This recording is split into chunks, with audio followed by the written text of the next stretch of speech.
Magandang araw! Start po tayo. Ang ating unang ingredients is all-purpose cream, cowbell na condense, half lang magagamit natin dyan. Then, half na Sivona chocolate. Yan kasi ang pinakamurang bar chocolate natin. Next, yan yung ating quake. Yan.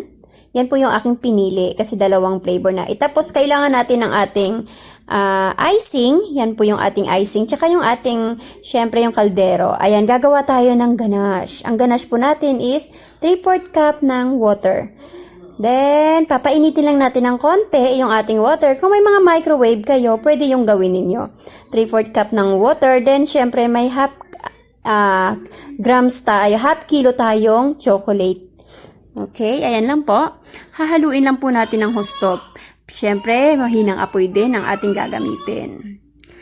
Ayan, haluin lang. Then, siyempre, hahanguin agad natin yan para hindi po maghiwala yung oil natin sa ating chocolate. Then, dito ko na siya hahaluin ng husto hanggang sa maging smooth ang kanyang texture. Yan po, halo lang ng mahalo hanggang sa maging smooth. Ayan, pwede na po. Okay, next, ang ating cream. Lalagay na po natin yung ating cream. Ayan po. Make sure din pala na naka-chill yung inyong mga all-purpose cream. Next, imimix ko lang siya. Okay? Sa high speed ko agad siya minix. Medyo binilisan ko na lang siya kasi para mas mabilis tayong matapos. Okay, ayan. Wait lang po tayo ng konti kasi medyo matagal talaga ang pag-whip. Kailangan talaga ng sa tamang oras. Okay? Next na natin yung ating cowbell. Ayan po. Half lang po yung gagamitin nyo. Kung wala naman po kayong mixer, pwede nyo lang naman pong ipaghalo sila. Okay? Ayan po. Then, nag-add ako ng gulaman. Yan yung gulaman natin. Nilagay ko siya sa 1/4 na ating water. Then, nilagay ko po yung half na gulaman lang rin. Half gulaman lang yung nagamit natin. Okay? Enough na po yan. Tapos na po siya. Medyo malaki kasi yung mixer. Wala akong maliit na mixer eh. Ayan, start na po natin. Lalagay ko na po yung ganache sa pinakailalim para may tibay yung ating chocolate cake. Okay. Next po natin, yan, babalatan na natin yung quake. Ayan po yung mukha ng ating quake. Kapag binuksan, hinahanap po yung vanilla. Yan yung vanilla flavors. Check natin. Pero ano rin siya, parang chocolate din siya. Chocolate vanilla flavor. Ayan. Next, binaliktad ko siya kasi mas maganda kapag ganon. Ayan, layer lang. 4 ang nagamit ko dyan sa baba, pinakababa. Okay. Actually, may natira pa yung quake. Marami, mga 2 pa. Okay, bubuhusan natin siya ng cream. Ayan, damihan nyo. Kung pwede, gusto nyong damihan nyo para mas masarap. Mas creamy, mas masarap. Then, next ko ay ang ating chocolate ganache. Yung chocolate ganache, yan po yung nakaka-add sa atin ng magiging stable din yung ating cake. Okay?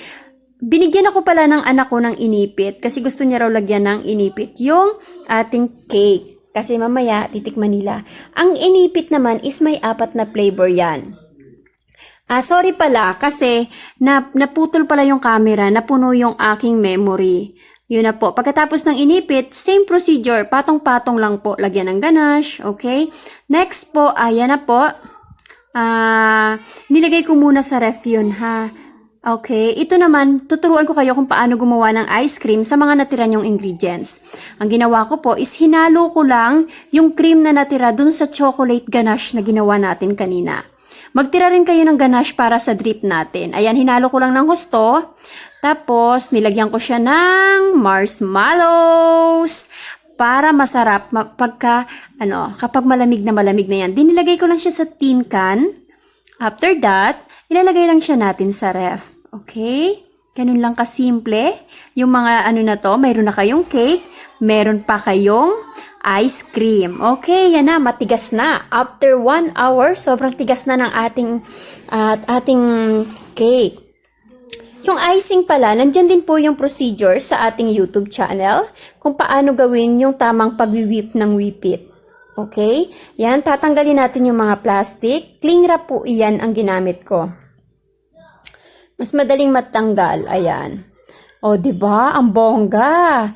May matigas na part, mayroong malambot na part. Okay? Ayan. Ang sarap ng cream, lalo na kapag marami. Damihan nyo ng damihan yung cream ninyo. Okay? Then, next po is, magkukulay pala ako ng, ang gagawin ko dito kasi is mahilig diba sa mga plantita yung ating mga kamamihan. Siyempre, para sa akin yung cake. Ayan, nilagyan ko siya ng Bakersfield Mocha Flavorade. Mahilig kasi ako sa mocha. Ayan na.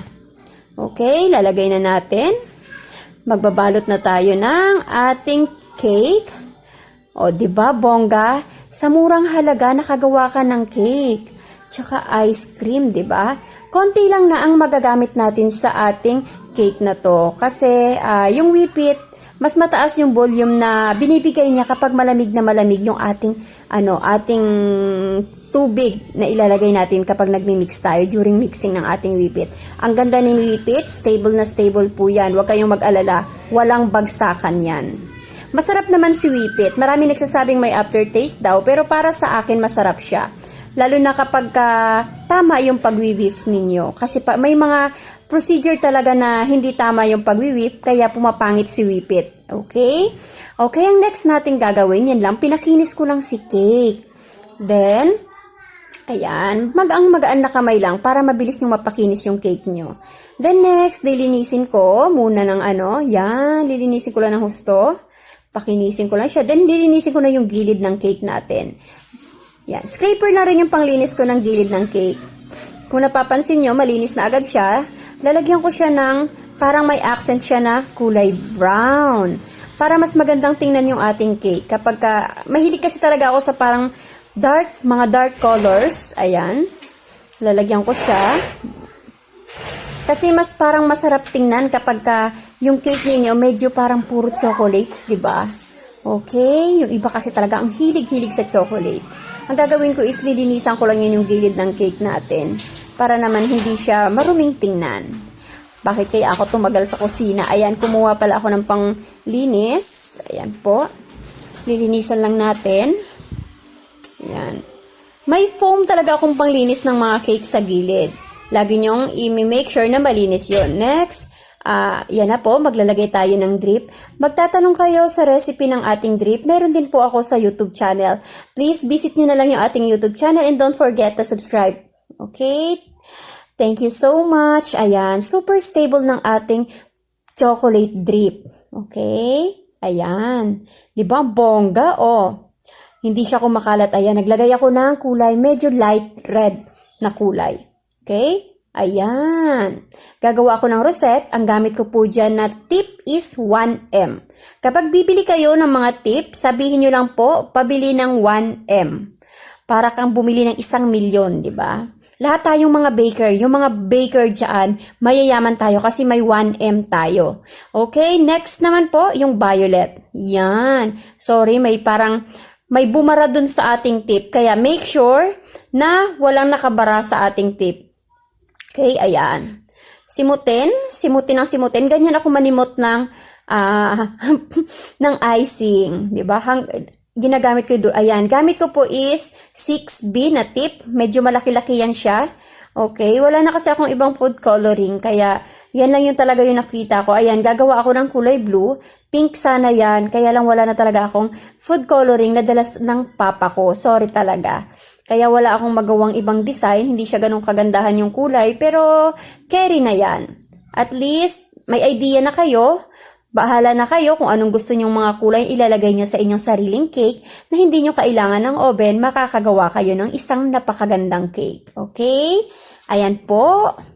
Nilagyan ko lang rin siya ng parang dahon-dahon niya. Actually, wala rin akong green kasi dala rin ng aking ama. Hiniram niya kasi magbe-bake na rin siya. Ayan. Sinulatan ko lang ng happy birthday. Ayan. Para kunyari birthday ko. Kami lang rin naman kakain yan. O, diba? Bongga na. Bongga na ang ating cake na nagkakahalagang 304 pesos.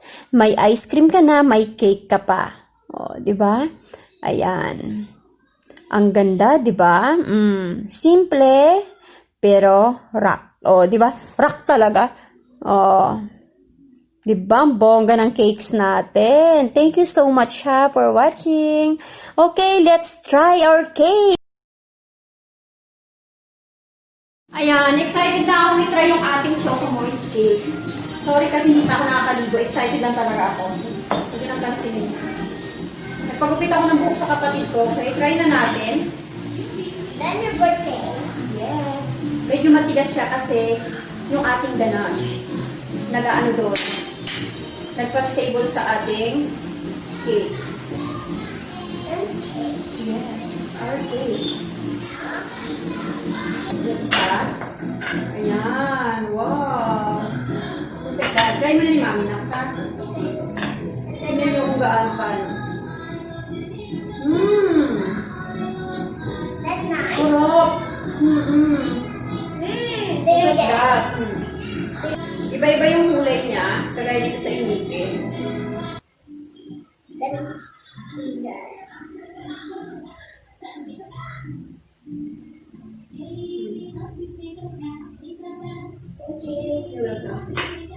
Okay?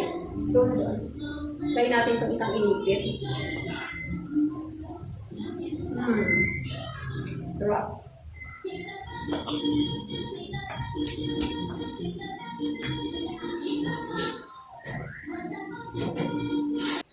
Kung wala kayong mga budget at gusto nyo rin mag-try ng mga ganitong cakes, syempre, para mahasa rin mga galing nyo sa pagdi-design. Try nyo gawin itong ginawa ko. Sobrang mura lang, okay? Ilalagay ko yung costing ng ating nito. Ay, you want? Ibibigay mo na kay baby kasi gusto niya. Bye-bye! Okay, ayan po. Try nyo to yung ating no-bake Choco Moist Cake. Hindi na dahilan yung wala tayong oven para matuto tayo yung mag-bake. Dahil gumawa ng cake. Di ba? Sobrang affordable, maganda. Ang pinalabasan nito is 7x3. Okay na siya. Sa 7x3 tayo, mayroon na tayong ice cream. May ice cream pa tayo actually. Pinapatigas ko pa, pero titinan ko ngayon para ipakita ko sa inyo. Ito yung natirang ganache kanina, tsaka may cream pa tayo natira, tsaka ganache. Ginawa kong ice cream. Hindi pa siya masyadong ang sarap. Hindi pa siya masyadong tigas. Pero para siyang cream cheese. Ayan, cream cheese yung lasa niya. Ang sarap. Nagiging chocolate cake, kasi lagyan ko ng mallows. Okay? Sarap. Sarap nito.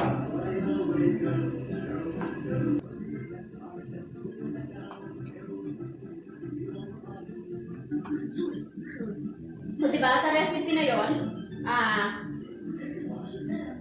nakagawa tayo ng cake, nakagawa tayo ng ice cream. Diba? Kapag may mga party kayo, may cake na kayo, may ice cream pa kayo. Diba? Sobrang simpleng gawin, tsaka,